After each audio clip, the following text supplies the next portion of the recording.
Beaucoup d'entrepreneurs veulent faire des vidéos pour booster leur visibilité et leur vente, mais la plupart repoussent et ne passent pas à l'action car ils pensent que ça va prendre trop de temps, qu'il faut du matériel compliqué, qu'il va falloir faire des réglages compliqués, etc., etc. Pour casser cette croyance, dans cette vidéo, je vais vous montrer que en moins de 10 minutes, on peut installer son matériel et être prêt à tourner des vidéos de qualité. Allez, c'est parti, on commence. Au fait, si vous ne me connaissez pas, moi c'est Yannick de formationpourlespros.com. Donc j'aide les entrepreneurs et les indépendants depuis une dizaine d'années à bien utiliser les réseaux sociaux, à faire de bonnes vidéos, de bonnes photos pour leur communication digitale. Alors première chose, ça va être la pièce dans laquelle vous allez tourner, le décor, l'arrière-plan. Donc moi ce que je vous conseille, c'est d'avoir une pièce où ça résonne pas trop déjà pour le son. Ensuite, avoir un arrière-plan assez épuré, comme vous pouvez le voir ici. Comme ça va pas perturber le regard. Vous pouvez éventuellement ajouter quelques éléments par rapport au thème de vos vidéos. Moi, j'ai rien rajouté, j'ai juste mis une petite plante pour faire joli. Voilà, mais c'est à vous de voir. Mais en tout cas, essayez de retenir l'idée qu'il vous faut un décor plutôt épuré à l'arrière et si possible un peu plus sombre que vous, comme ça vous éviterez le contre-jour. Alors faites bien attention en tout cas à ne pas avoir une fenêtre dans votre dos ou à allumer une lampe derrière vous parce que ça va créer un contre-jour et vous risquez d'être trop sombre. Donc là vous avez vu, j'ai mis une petite lampe juste derrière pour l'ambiance, mais elle est derrière moi, elle n'est pas directe et du coup ça permet d'avoir bien un sujet bien éclairé. Deuxième point, la caméra. On va faire très simple. Prenez votre téléphone. Si vous avez un téléphone de milieu de gamme ou plutôt haut de gamme qui est relativement récent, ça fera largement l'affaire. Vous verrez qu'avec un bon éclairage, on peut faire quelque chose de très bien. Si vous projetez de changer votre téléphone, allez voir sur la chaîne, je vous ai fait une vidéo comment choisir son téléphone pour faire des vidéos. Il y en a pour tous les budgets, je vous ai mis tous les liens vers les téléphones que je conseille actuellement. Alors par contre, faites bien attention, même si vous avez le dernier modèle de téléphone le plus haut de gamme, il va falloir respecter 2-3 choses. La première, déjà, ça va être de plutôt filmer avec les caméras qu'il y a à l'arrière de votre téléphone. En effet, souvent, les gens se filment avec la caméra selfie, qui est souvent de moins bonne qualité, et en plus, on a tendance à regarder l'écran, et ce qui fait qu'on ne regarde pas vraiment l'objectif du téléphone, et on a l'impression que vous regardez un petit peu à côté. Donc faites bien attention à ça, filmez avec les caméras. Donc moi je vous conseille, et c'est mon deuxième conseil, de stabiliser votre téléphone. Donc vous pouvez prendre un mini trépied comme ça avec un support de téléphone et vous faites votre cadrage et ensuite vous déclenchez, vous allez vous mettre devant la caméra.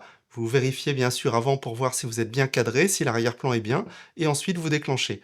Et vous focalisez votre regard sur les objectifs de la caméra, vous verrez que vous aurez un bien meilleur rendu et surtout vous parlerez à votre audience. Si vous avez besoin de faire des vidéos debout, je vous conseille d'utiliser un trépied avec là aussi un support de téléphone. Je vous mettrai le lien du matériel que je conseille sous la vidéo dans la description. Donc ça c'est vraiment important. Filmer avec les objectifs arrière du téléphone, stabiliser avec un trépied ou un support et au niveau de la hauteur, je vous conseille de cadrer, de mettre les objectifs au niveau des yeux. C'est comme ça que vous aurez le meilleur rendu. Ensuite, l'élément qui va être, je dirais presque le plus important, ça va être le son. Si vous filmez dans une pièce, même s'il ne résonne pas trop et que vous enregistrez avec les micros internes de votre téléphone, là il est très près, mais en général quand on se filme, on le met plutôt plus loin, et eh bien vous allez avoir un son lointain avec de l'écho et ça fait tout de suite amateur. Donc je vous conseille vraiment d'investir dans un micro sans fil. Donc là par exemple j'en ai un ici. Donc c'est très simple le principe. Alors je vous ai fait d'ailleurs une vidéo sur la chaîne que vous retrouverez, comment bien choisir son micro sans fil pour son téléphone. Ça commence à partir de 30 €, donc c'est pas cher, c'est un super investissement. Donc vous avez un récepteur que vous allez brancher dans le port de votre téléphone et vous avez le micro ici qui est tout petit, que vous pouvez cacher, vous pouvez aimanter, vous pouvez attacher avec une petite pince comme ici. C'est vraiment très simple, très facile à mettre en place, ça se connecte automatiquement, donc très rapide, très simple et franchement au niveau du son ça change tout, ça fait beaucoup plus professionnel tout de suite. Un autre élément tout aussi important, c'est la lumière. Donc la lumière, c'est ce qui va faire la qualité de votre vidéo, quel que soit votre matériel. Si vous filmez avec du matériel haut de gamme et que la lumière n'est pas bonne, vous aurez un moins bon rendu que si vous filmez avec un téléphone et une très bonne lumière. Ça, c'est important à retenir. Alors le plus simple, ben, c'est d'avoir une fenêtre en face de soi, comme ça vous avez la lumière naturelle, c'est la meilleure. Alors évitez par contre la lumière plein sud avec le soleil de face, ça va être compliqué à gérer. Alors si vous voulez tourner à n'importe quelle heure du jour et de la nuit ou contrôler votre éclairage, à ce moment-là je vous conseille d'investir dans des lampes LED, ça a bien baissé et la qualité s'est bien améliorée au fil des ans. Alors, je vous déconseille les lampes qu'on appelle les ring lights en rond parce que ça fait des yeux bizarres et la qualité n'est pas toujours très bonne. Mais ça peut être pratique éventuellement, mais il faut mettre le prix si vous voulez avoir quelque chose qui tienne la route. Sinon, vous allez être un petit peu vert, vous allez avoir vraiment des yeux bizarres. Vous l'avez peut-être vu sur des tutos maquillage ou choses comme ça.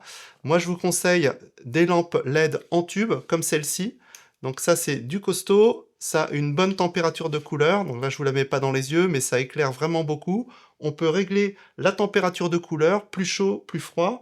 On peut mettre aussi des couleurs un peu stylées. D'ailleurs, vous avez peut-être vu dans mon dos, c'est légèrement bleuté parce que j'ai un tube dans mon dos. Donc ça, c'est vraiment très très bien. Et si vraiment vous voulez quelque chose de très simple et pas cher du tout, vous avez ce type de lampe LED ici.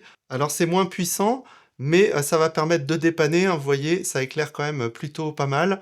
Ça coûte une trentaine d'euros et on peut là aussi choisir la puissance, la température de couleur, etc. Et ça va vraiment faire une grosse différence eh bien, dans le rendu de votre vidéo. Donc utilisez-les pour vous éclairer. Ça vous permettra aussi de donner un petit éclat dans l'œil, ce qui donne aussi un côté plus vivant et plus naturel. Et vous pouvez aussi en acheter deux par exemple et en mettre une dans votre dos pour créer une petite ambiance ou éclairer des objets, etc. Donc je vous mets là aussi les liens dans la page matériel sous la vidéo. Alors, un dernier conseil, faire des vidéos, c'est très bien. Les plateformes les mettent en avant, puis ça permet de créer de la confiance et d'avoir de la crédibilité. Par contre, faites bien attention à votre message et à l'objectif. Souvent, je vois des vidéos qui sont publiées et qui sont inutiles. Donc, il faut vraiment faire attention à la structure de votre vidéo, ce que vous allez dire dedans. Est-ce que le thème correspond à mon audience? Et est-ce que j'ai un appel à l'action à la fin? Donc c'est important que vos vidéos aient une bonne structure si vous voulez convertir les viewers de vos vidéos en clients. Si vous avez besoin d'aide ou si vous voulez aller plus loin, n'hésitez pas à aller voir les formations que je propose sur formationpourlespros.com. Si vous avez besoin d'autres conseils, n'hésitez pas à parcourir les vidéos sur la chaîne. Si ça vous a plu, un petit pouce bleu pour m'encourager.